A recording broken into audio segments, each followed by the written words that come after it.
Cette présentation va démontrer, par le biais d'un exemple clinique, les nouvelles possibilités de la prothèse qui intègre l'intelligence artificielle, les jumeaux numériques et les empreintes optiques. Voici donc un jumeau numérique. Un jumeau numérique est un avatar ici d'un corps entier qui a été réalisé par la société Anatoscope. Un squelette, des muscles, tous les éléments de la locomotion, les mouvements ont été reconstitués. Ce jumeau numérique est donc capable de reproduire les gestes que l'on fait dans la vie courante et il sert de modèle et il va être utilisé dans la chirurgie orthopédique pour d'autres fins. Ce qui nous intéresse, nous, bien sûr, c'est la simulation anatomique qui concerne tête et cou, et en l'occurrence qui peut être personnalisé dans le domaine de l'occlusion. Donc ce jumeau numérique va venir ici être adapté à la fonction manducatrice. Le crâne peut être doté de muscles qui vont déterminer les mouvements possibles, les fonctions liées au déplacement des articulations et les contacts de l'occlusion. Il est possible, en agissant sur les curseurs, d'obtenir un mouvement d'ouverture-fermeture, d'obtenir un mouvement de rétrusion, de protrusion, des mouvements latéraux sur la gauche et la droite. Et bien sûr, on va pouvoir observer le crâne sous toutes ces orientations. En utilisant ici une sorte de vecteur, on va pouvoir appliquer à la mandibule des directions et des forces et observer au niveau des surfaces occlusales les composantes vectorielles de ces forces. Donc la reproduction ici de ce qui se passe au niveau de la physiologie est extrêmement précise et nous le verrons plus tard, sera utilisée à des fins prothétiques.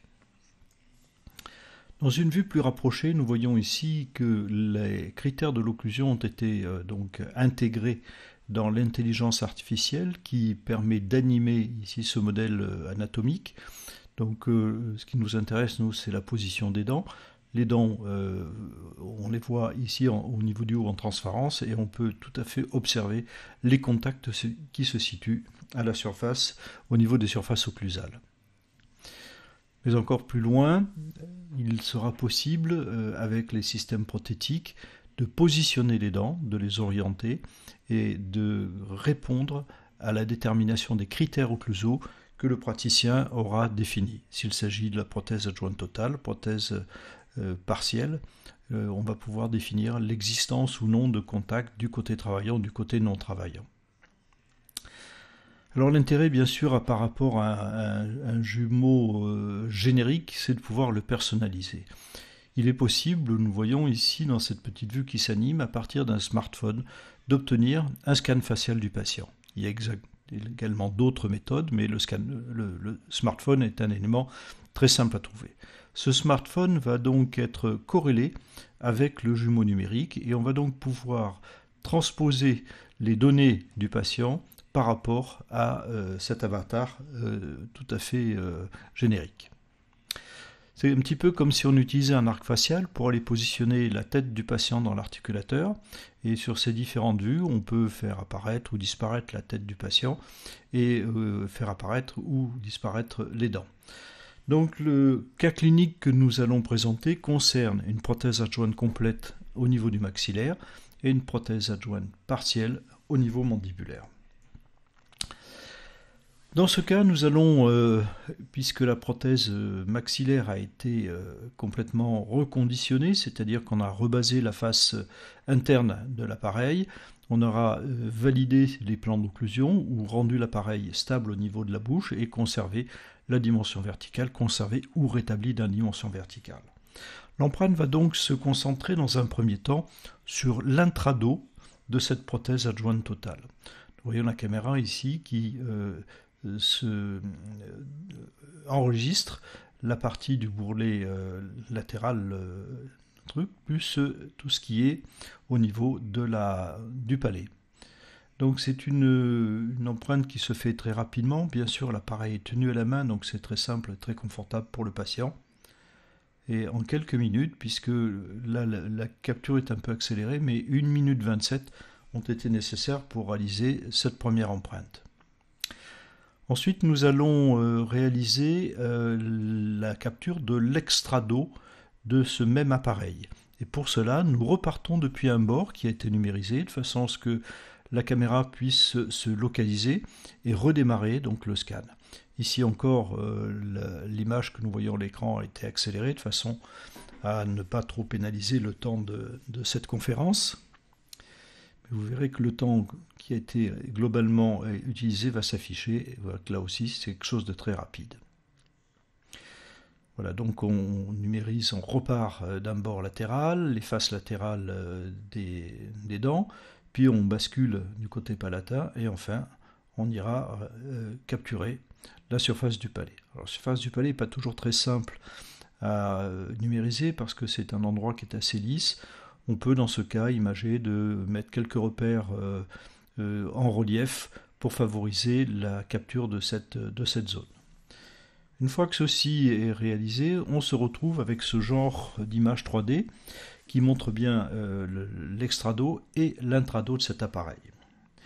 L'étape suivante, eh bien, c'est de numériser la mandibule. En l'occurrence ici, nous avons donc des dents résiduelles dans le secteur 4. Il reste une incisive latérale, une canine et les deux prémolaires, puis une crête édentée dans cette partie antérieure, et on retrouve de l'autre côté une prémolaire qui est la 35. Donc la capture là dans ces zones entre les deux dents est un petit peu difficile parce que à la fois il faut de la profondeur de champ pour aller chercher la crête, contenir la langue pour qu'elle ne vienne pas interférer dans la fenêtre de visualisation de la caméra. Et ça demande donc un tout petit peu d'expérience pour ça. On va continuer bien sûr la capture de la crête dans les secteurs distaux, puisque la prothèse adjointe partielle viendra s'appuyer sur ces zones-là. Donc à l'issue de cette capture, voilà ce que l'on peut obtenir. Vous voyez qu'au niveau de la reproduction des muqueuses, c'est tout à fait honorable. Nous avons les zones postérieures et nous disposons donc de l'antagoniste du maxillaire.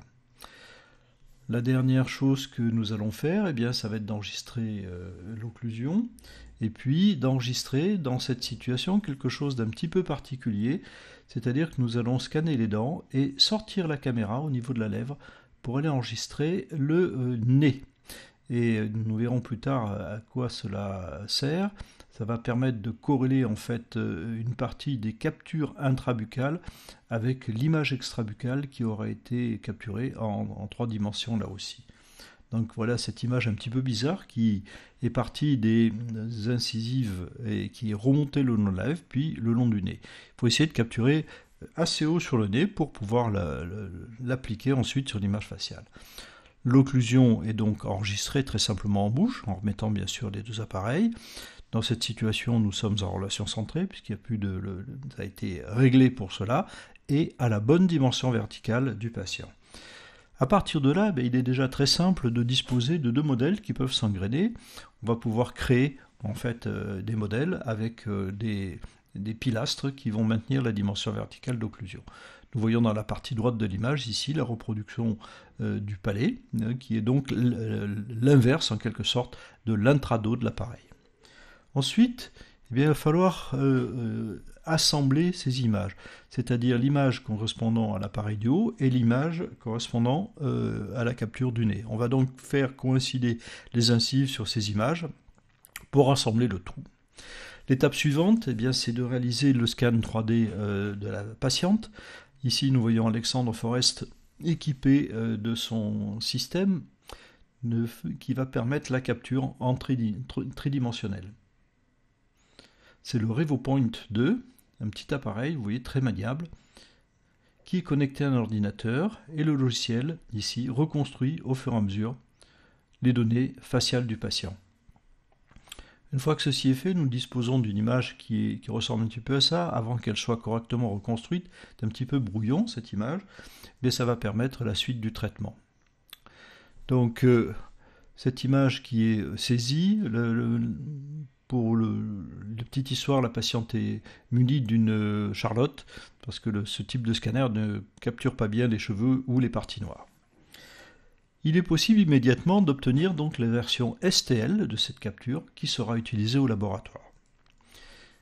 Et là, nous allons, à partir des éléments que nous avions, c'est-à-dire le nez, les dents du haut, l'engrainement avec les dents du bas, donc l'occlusion, superposer le nez avec la face du patient.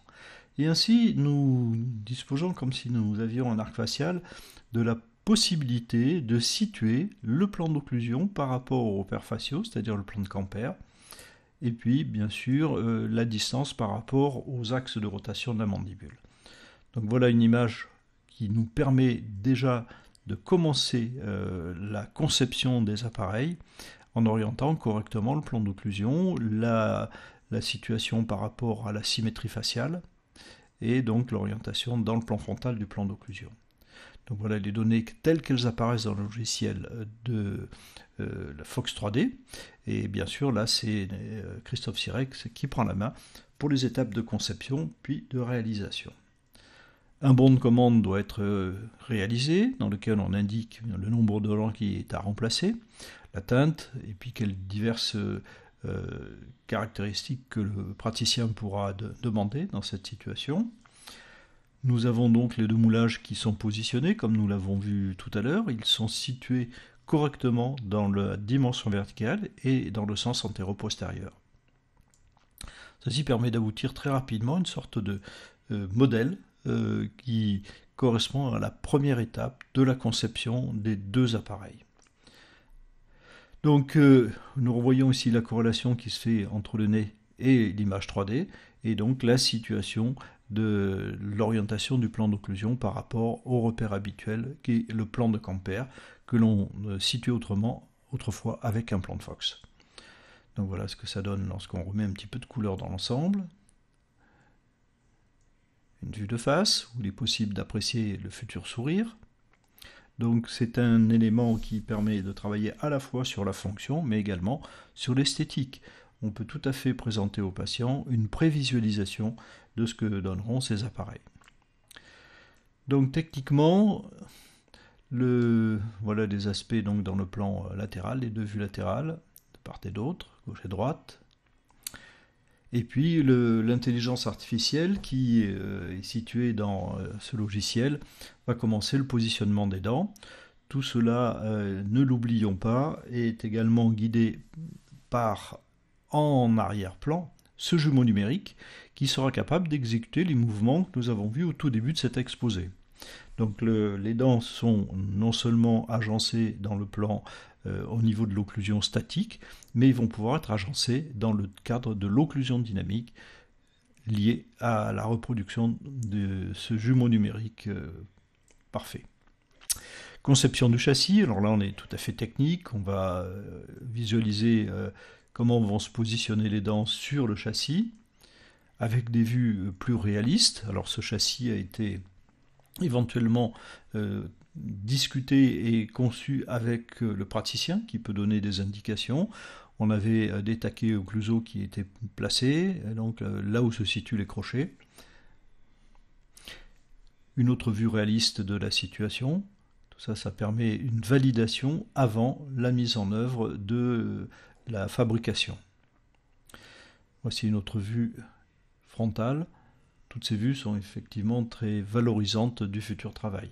Alors ici, la gencive, la fausse gencive n'est pas en place, puis la fausse gencive est en place. Et voilà la vue donc sans le modèle. Donc les deux appareils uniquement en vue frontale. Et dans cette sorte d'occluseur, comme nous avons vu au départ, nous avons l'occlusion statique. Eh bien, nous allons passer de cette situation qui est une prévisualisation numérique, immédiatement à la réalité, du virtuel au réel. Les deux appareils ont été fabriqués. Ils répondent donc aux critères que nous avions énoncés, le positionnement des dents, la teinte bien sûr des dents a été choisie. Voilà la vue de l'appareil maxillaire, de l'appareil mandibulaire sur le moulage, et la mise en bouche. Je peux vous assurer que cette mise en bouche n'a justifié que de retouches infimes au niveau du bord libre des incisives mandibulaires, qui étaient en légère surocclusion.